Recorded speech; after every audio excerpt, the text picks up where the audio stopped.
সবাইকে অসংখ্য ধন্যবাদ আজকের ক্লাসে উপস্থিত হওয়ার জন্য। আজকে আমাদের চতুর্থ ক্লাস। আজকে আমরা যে ক্লাসটা করব এটা হলো বিদ্যুৎ বিল। কিভাবে একটা বিদ্যুৎ বিল তৈরি করা যায় এই বিষয়টা আজকে দেখব। তো এই বিষয়টা দেখার জন্য আমি সবাইকে বলবো যে তোমরা ডায়েরিতে আজকের ডেট এবং সাবজেক্ট লিখো বিদ্যুৎ বিল। তো বিদ্যুৎ বিল যদি লিখতে চাই, আমরা জানি যে আমরা এর আগে আরো তিনটা ক্লাস করেছি। এরপর হলো আমরা 3 নাম্বার ক্লাসে আমরা স্যালারি শিট করেছি। এখন আমি বিদ্যুৎ বিল যদি করতে চাই, প্রথমে আমি ধরো আমি এখানে লিখলাম হলো ইলেকট্রিক বিল, লিখলাম এই জায়গায় লিখলাম হলো মান্থ অফ ডিসেম্বর 2022। আচ্ছা, এখন বিদ্যুৎ বিলটা কখন তৈরি করা হয়? আমরা জানি যে বিদ্যুৎ বিল প্রত্যেক বাড়িতে এক একটা মিটার আছে, বা প্রত্যেকটা বাসায় একটা মিটার আছে। আমরা যখন ইলেকট্রিসিটি ব্যবহার করি ওই মিটারটা হয় সিরিয়াল বাড়ে। আর এখন আবার শহরের দিকে অনেক ক্ষেত্রে কিন্তু মিটার ই অটোমিটার বসানো হয়েছে, কার্ড বিদ্যুতের ক্ষেত্রে। আবার এটা কিন্তু সব সময় না, সব জায়গায় এখনো সরকার বাস্তবায়ন করতে পারে না আর কি। তো এখনো গ্রামের দিকে প্রায় সব জায়গায় মিটার থেকে মিটারে কত সংখ্যাগুলি উঠে প্রতি মাসে অফিস থেকে এসে দেখে যায় যে কত মিটার উঠছে। ওইভাবে করে বিদ্যুৎ বিলটা তৈরি করা হয়। তো বিদ্যুৎ বিল কিভাবে তৈরি করা হয় এই বিষয়টা আমরা জানবো। তো এখানে প্রথমে আমি বিদ্যুৎ বিলটা জানবো। তো এর জন্য আমরা কি করব, ধরো আমি লিখলাম হলো বিদ্যুৎ বিল মান্থ অফ ডিসেম্বর। এখন বিদ্যুৎ বিল যদি লিখতে চাই, প্রথমে তো হলো সিরিয়াল নাম্বার থাকবে। সিরিয়াল নাম্বার থাকবে যে কতজন, এরপর হলো মিটার নাম্বার। প্রথমে এখানে হলো মিটার নাম্বার, মিটার নাম্বার। এরপর হলো নেম থাকবে, যেই লোকের মিটার সেই লোকের নামটা থাকবে, তার হলো ফাদার্স নেম থাকবে, নেম। তোমরা একটু ফরম্যাটটা লিখে ফেলবা, কারণ এটা হলো অনেক সময় তোমাদের মনে নাও থাকতে পারে, যাতে এটা দেখেও করতে পারো। Father's name, mother's name, address, এরপর হলো মোবাইল নাম্বার,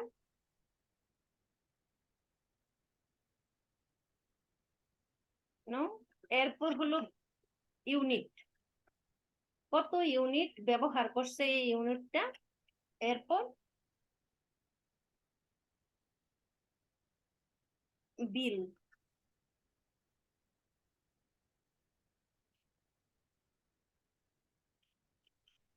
কত টাকা বিল আসছে।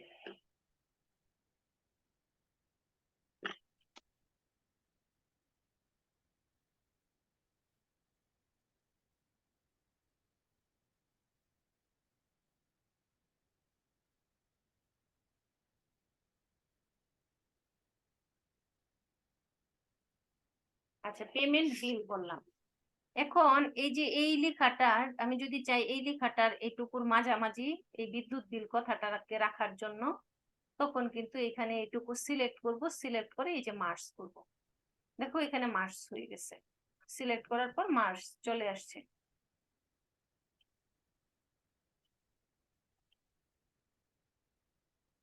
এখানে সিলেক্ট করার পর মার্কস চলে আসছে। এটা এই লেখাটাকে যদি আমি একটু বড় করতে চাই, তাহলে এখানে ফন্টে গিয়ে আমরা কিন্তু বড়ও করতে পারি। যে ফন্টে গিয়ে আমরা ধরো এখানে বড় করে দিলাম, এটাকে একটু বোল্ড করে দিলাম। এই মান্থ অফ ডিসেম্বর এটাকে একটু বোল্ড করে দিলাম। এইটাকেও আমরা চাচ্ছি যে এটার মার্কস এন্ড সেন্টার করলাম, মাঝামাঝি চলে আসলো। এখন এই যে এই জায়গায় ফাদার্স নেম থেকে এই পেমেন্ট বিল পর্যন্ত আমরা একটু বড় করতে চাই, তাহলে আমাদেরকে এই কলামটা প্রথমে সিলেক্ট করতে হবে। তারপর এখানে আমরা এই যে এই লাইনটার উপর সাদা লাইনটা যে আছে, এই যে সাদা জায়গাটায় যখন এই আকার ধারণ করে কার্সর, তখন হলো টান দিয়ে একটু বড় করে দিব। এখন এখানে ফাদার্স নেম মাদার্স নেম এই ঘরটাকে আমাকে আরেকটু বড় করা দরকার, এটা আরেকটু বড় করে দিলাম। এখন এখানে যা যা লেখা আছে আমি চাচ্ছি যে এখানে মিটার নাম্বার আমি এমনিতেই দিলাম যে এত, একটা সিরিয়াল দিলাম 5001, 5001, 5002। এখন আমি যদি বাকিগুলি সিরিয়াল 1 2 3 এরকম না দিয়ে এইভাবে করে টান দিয়ে দিলাম তাহলেও কিন্তু হবে। তো এইভাবে করে আমরা সিরিয়ালটা দিলাম, নেম দিলাম। আমি এখান থেকে নেম নিজে লিখতেও পারি, আমি না লিখে আমি চাচ্ছি যে কিছু লেখা অন্যের জায়গা থেকে কি করার জন্য কপি করে পেস্ট করে নিয়ে আসবো। তাহলে আমি আগের ডকুমেন্টটা ওপেন করলাম, এটাকে কপি করে মিনিমাইজ করলাম, মিনিমাইজ করে আমরা চাচ্ছি যে পরের ডকুমেন্টটাতে যাব, এই যে এই ডকুমেন্টটাতে যাব, ডকুমেন্টটাতে গেলাম, এই জায়গায় গিয়ে পেস্ট করে দেব। এখন এখানে 5 জনের ইনফরমেশন আছে। আচ্ছা আমি আমি 5 জনের শীটটাই তৈরি করি। এখানে গ্রামের ক্ষেত্রে বেশিরভাগ মানুষই কিন্তু কি থাকবে, ফার্মার মানে কৃষক। তারা হলো বেশিরভাগ মানুষই কিন্তু কৃষক থাকে, জব হোল্ডারও থাকতে পারে, টিচারও থাকতে পারে। এটা হলো ই এটা কপি। এখানে আমি আরেকটা দিব, কলাম ক্রিয়েট করতেছি, ইনসার্ট কলাম। এখানে একটা কলাম ক্রিয়েট করব, ইনসার্ট কলাম। আর এই জায়গায় এই যে এই ডেজিগনেশন গুলি আমি এইখানে দিয়ে দিলাম পেস্ট। এই জায়গায় তোমরা ডেজিগনেশন নামে লিখে দিলাম। এখন এখানে ফাদার্স নেম, অ্যাড্রেস ঠিক আছে, মাদার্স নেম, এই মোবাইল নাম্বারটাও আমি যেহেতু কপি করে নিয়ে আসছি এখানে গিয়ে পেস্ট করে দিলাম। কপি করে এই সবগুলি লেখা কপি করে এই জায়গায় গিয়ে পেস্ট করে দিলাম যাতে আমার লিখতে না হয়। তো এখানে আমি চাইলাম যে যে কোনো নাম, ফাদার্স নেম বললাম যে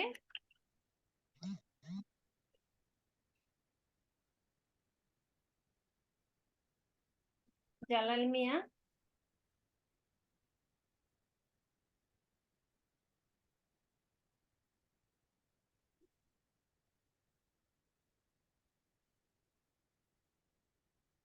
আমি জাস্ট হলো যখন একটা বিদ্যুৎ বিল তৈরি করা হবে প্রত্যেকের আর কি সঠিক নাম ইনফরমেশন থাকবে, তখন হলো ওই নামগুলি কিন্তু ওই মিটারে লেখা থাকবে, ডাটা এন্ট্রিতেও লেখা থাকবে মিটার নাম্বারটাও। পরবর্তীতে যখন একটা ব্যক্তি বাড়ি বাড়িতে গিয়ে মিটার ইউনিট কত লিখে আনে সে কিন্তু শুধু মিটার নাম্বার আর ইউনিটটা লিখে আনে, বাকি নেমগুলি লিখতে হয় না কারণ এটা ডাটাতে থেকে যায়।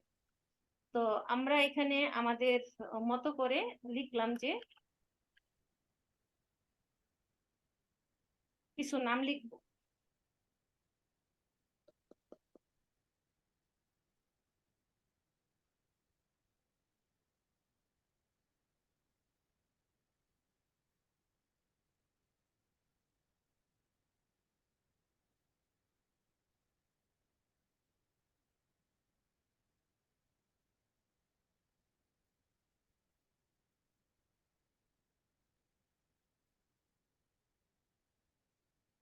আচ্ছা এরকম ভাবে লিখলাম। এখন মাদার্স নেম গুলিও ঠিকভাবে এখানে কিছু মাদার্স নেম দিয়ে দিলাম। তোমরা এগুলি লিখতে গিয়ে অনেক সময় দেখবা টাইপ করতে গিয়ে হাতের স্পিড বাড়বে, এই জন্য বারবার কপি পেস্ট করো না।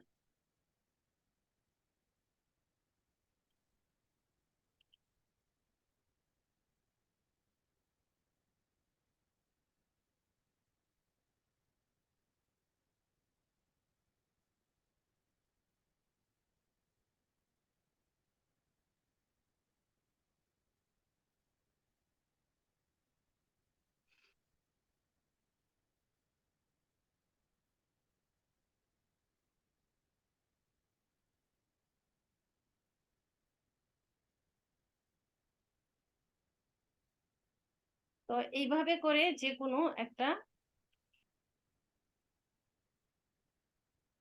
আচ্ছা এইরকম লিখে দিলাম। এখন এই প্রত্যেকটা বিষয় এখান থেকে এই পর্যন্ত আমরা সিলেক্ট করলাম, সিলেক্ট করে হলো একটা টেবিল তৈরি করলাম। সিলেক্ট করে এই যে এখানে গেলে কিন্তু বর্ডারে গিয়ে এটা সিলেক্ট করলে বর্ডার হয়ে যাবে। এখন আমি সব সিলেক্ট করলাম, সব সিলেক্ট করে এই লেখাটা এই যে মাঝামাঝি দিলাম, লেখাটা মাঝামাঝি থাকে যাতে মাঝামাঝি দিলাম, এই জায়গায় সেন্টার দিলাম, এই জায়গায় মিডিলে দিলাম, আর কি প্রত্যেকটা সেলের মাঝামাঝি হবে। এখন এই লেখাটা এই সবগুলি একই সমান বড় করতে চাই, রোটা বড় করে দিলাম, এই যে এইটাকে একটু বড় করে দিলাম এরকম। তো এইখানে গিয়ে এটাকে একটু বোল্ড করে দিলাম। তো আমরা একটা বিদ্যুৎ বিল যখন তৈরি করব তখন হলো এরকম ভাবে এই ডাটাগুলি নিব, যে meter number, name, father's name, mother's name, আর হলো mother's name, address, designation, mobile unit, payment bill. ধরো তুমি এই ইনফরমেশন গুলি তুমি টাইপ করে রাখতে পারবা।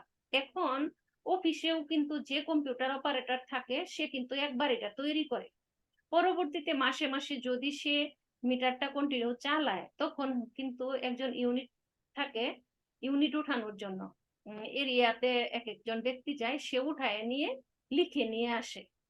তখন ধরো যে এখানে কামরুল মিয়া, সে এখানে কিন্তু সবাই হলো এটা গ্রামের ক্ষেত্রে বা শহরের ক্ষেত্রে বা আবাসিকের ক্ষেত্রে আর তোমার হলো বাণিজ্যিক ভিত্তিকের ক্ষেত্রে তোমারই হয়, মিটারের রেট ভিন্নতা হয়। এখন আমি যদি আনুমানিক একটা রেট বলি, যখন সঠিকভাবে তুমি কাজ করতে যাবা রিয়েলটা কিন্তু তুমি দিতে পারবা। তো এখানে গিয়ে প্রথমে আমরা কি দিব, দিব ইউনিট, ইউনিটের জায়গায় ধরলাম যে জালাল মিয়া সে এই মাসে 85 ইউনিট ব্যবহার করছে, সে 100-150 ইউনিট ব্যবহার করছে। গ্রামের ক্ষেত্রে কিন্তু অনেক বেশি হয় না, তো অনেক সময় সে সে হলো 32 ইউনিট ব্যবহার করছে, সে হলো এত ইউনিট ব্যবহার করছে, সে এত সে ধরো এত ইউনিট ব্যবহার করছে। এই যে যে ইউনিট গুলি এটা কিন্তু যেটা লিখে নিয়ে আসবে ওই অনুযায়ী সে উঠাবে, লিখলো। এখন দেখো পেমেন্টটা, পেমেন্টটা কিভাবে আসবে এটাই হলো বুঝার এখন বিষয়, পরে লিখো আগে বুঝবা। এখন পেমেন্টটা বিল যে আসবে, বিল আসবে কিন্তু এই ইউনিটের উপর ডিপেন্ড করে। আমরা গ্রামের ক্ষেত্রে দেখি যে 35 ইউনিট বা এর নিচে যদি ব্যবহার করে কেউ, বাধ্যতামূলক 95 টাকা দিতে হয়, একটা অ্যামাউন্ট কিন্তু থাকে। আগে 95 টাকা ছিল, এখন কি 95 আছে কিনা জানি, তো একটা নির্দিষ্ট অ্যামাউন্ট থাকে। তাহলে তুমি এখানে বললা দেখো H5, H5 এ আছে ইউনিটের পর, তাহলে তুমি লিখলা ইকুয়াল ইফ, মানে যদি ব্র্যাকেট দিয়ে H5, H5 is less than or equal, মানে 35 ইউনিট বা 35 ইউনিটের নিচে হয়। দেখো বুঝো একটু আগে, H5 মানে ইউনিট, ইউনিট যদি 35 ইউনিট বা 35 ইউনিটের নিচে হয় তাইলে ইনভার্টেড কমার ভিতরে 95 টাকা দিতে হবে, ইনভার্টেড কমা ক্লোজ। এই ইনভার্টেড কমা গুলি কিন্তু আলাদা আলাদা দিলে হবে না, শিফট কমা যেটা এটা দিতে হবে। আবার যদি তুমি এই কমাটা মুছে দিয়ে এই দেখো দুইটা কমা আলাদা আলাদা দিলাম, একই কিন্তু কিন্তু তারপরেও হবে না। এই ঝামেলায় মনে হয় পড়ছিলা মাইমুনা? আচ্ছা, এটা ইনভার্টেড কমা। এখন দেখবা আবার কমা দিলা, এরপর দিলা যে আবার if bracket H5 is greater than or equal, আচ্ছা এই H5 is less than or equal, যদি 100 ইউনিট ধরো এখানে বলছে হলো যদি 100 ইউনিট বা 100 ইউনিটের নিচে হয়, প্রথমে এটা কিন্তু 35 ইউনিট বলা হয়েছে, তখন 95 টাকা। 100 ইউনিট বা 100 ইউনিটের নিচে হয় তখন ইনভার্টেড কমার ভিতরে 250 টাকা দিতে হবে। আবার কমা দিলা, বললা যে ইফ ব্র্যাকেট দিয়ে H5 is less than or equal, হলো যদি 150 ইউনিট বা 150 ইউনিটের নিচে, মানে 101 ইউনিট থেকে 150 ইউনিট হয়, তাহলে তাকে হলো ইনভার্টেড কমার ভিতরে 300 টাকা দিতে হবে। আবার হলো কমা দিলা, বললা যে ইফ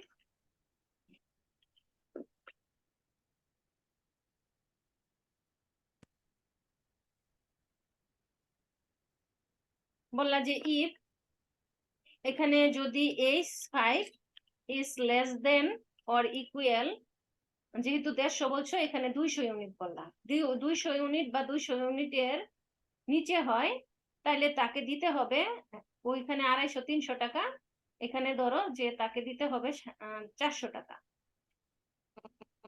আর কি। এখানে টাকাটা কম বেশি হইতে পারে, এটা হলো একটা সূত্রই থাকবে তোমাকে, যে যে এখানে জব করবে যে তখন কিন্তু বলে দিবে এই ইনভার্টেড কমার ভিতরে হলো 400 টাকা।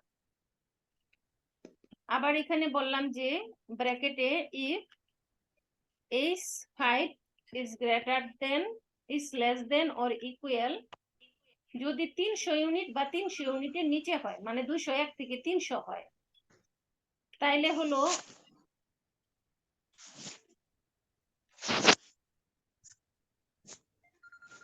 আচ্ছা, এখানে আমি দিয়ে দিলাম যে 350 টাকা দাও, কারণ গ্রামের ক্ষেত্রে অনেক বেশি, এত বেশি হয় না মানে। এখানে হলো 400 হয়, তাইলে হলো 400 টাকা,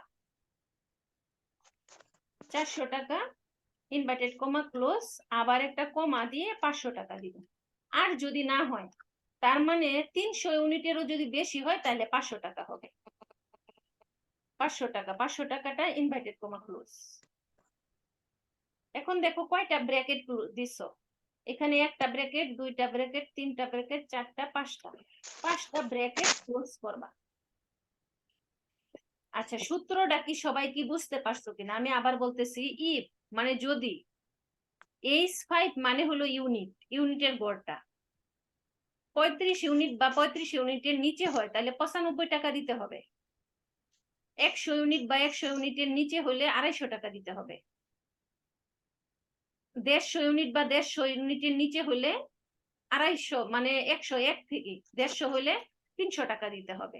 আর 200 ইউনিট বা 200 ইউনিটের নিচে হলে 350 টাকা, 300 ইউনিট বা 300 ইউনিটের নিচে হলে 400 টাকা। আর যদি না হয়, তার মানে 500 ইউনিট, 600 ইউনিট যতই হোক, তাকে 500 টাকা দিতে হবে। এন্টার দিলা, দেখো এখানে 85 ইউনিট আছে, এই জন্য 85 ইউনিট মানে হলো এই যে 100 ওর নিচে, তার মানে 35 এর উপরে হয়েছে, এই জন্য সে 250 টাকা।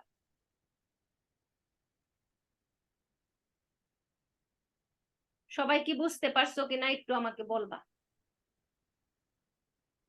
যদি এটা তোমার একটা বের করলা, এরপরটা এভাবে ক্লিক করলেই তোমার অটোমেটিক চলে আসবে বাকিগুলি। এইভাবে করে আমরা রেজাল্ট শিট তৈরি করতে পারি। তো আমি বলবো যে আজকে যে বিষয়টা দেখলা, যে বিদ্যুৎ বিল তৈরি করে করা যায় কিভাবে, এখানে তুমি ইচ্ছা করলে একটু ডিজাইন ডিজাইন করে দিতে পারো। এখানে গিয়ে ডিজাইন করে দিলা এরকম, যেটা তোমার আর কি ভালো লাগে।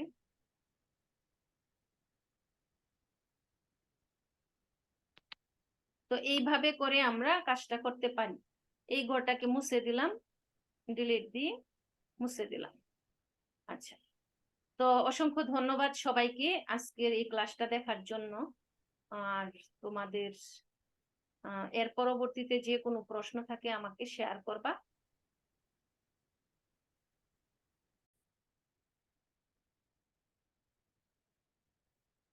তো সবাইকে অসংখ্য ধন্যবাদ শুরু থেকে শেষ পর্যন্ত থাকার জন্য। সবাই অনেক বেশি ভালো থাকবা। নিলয়কে তো আজকে ভিডিওতে দেখলামই না, শীতের মধ্যে আমরা সবাই ছিলাম আর কি। তো সবাই অনেক বেশি ভালো থেকো, আর নিজের উপর ভরসা রাখবা যে হ্যাঁ, আমি প্রোগ্রামগুলি খুব ভালো করে শিখতেছি, যে কেউ যে কোনো জায়গা থেকে প্রশ্ন করলে আমি পারবো, এই আত্মবিশ্বাসটা যাতে থাকে তোমাদের। তো থ্যাংক ইউ, সবাই অনেক বেশি ভালো থেকো।